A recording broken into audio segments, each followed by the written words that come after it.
Hello everyone, ಸಕ್ಕ tasty and ಈಸಿಯಾಗಿ ಮಾಡ್ಕೋಬೋದು ಈ ಎಗ್ ರೈಸ್ನ.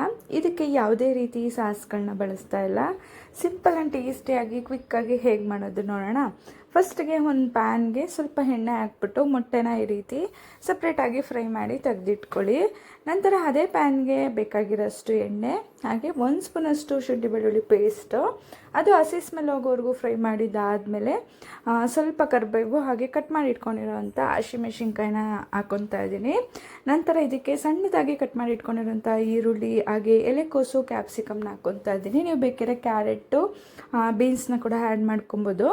ಇದೆಲ್ಲವನ್ನು ತರಕಾರಿ ಸ್ವಲ್ಪ ಸಾಫ್ಟ್ ಆಗೋವರೆಗೂ ಫ್ರೈ ಮಾಡ್ಕೊಬೇಕು.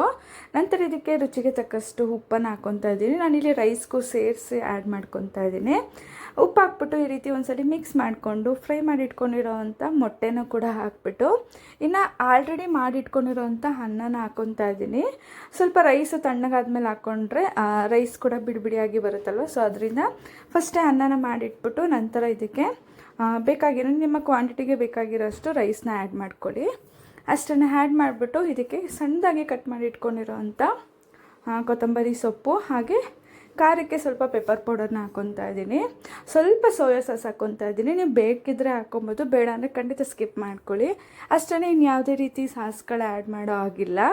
ಜಸ್ಟ್ ಪೆಪ್ಪರ್ ಪೌಡರು ಸೋಯಾ ಸಾಸ್ನ ಹಾಕ್ಬಿಟ್ಟು ಎಲ್ಲ ಮಿಕ್ಸ್ ಮಾಡಿಕೊಂಡ್ರೆ ನೀಟಾಗಿ ರೈಸ್ ಎಲ್ಲವನ್ನು ಹೊಂದ್ಕೊಳ್ಳೋ ಹಾಗೆ ಮಿಕ್ಸ್ ಮಾಡಿಕೊಂಡ್ರೆ ಸಕ್ಕ ಟೇಸ್ಟಿಯಾಗಿರೋವಂಥ ಎಗ್ ರೈಸ್ ರೆಡಿ ಆಗುತ್ತೆ.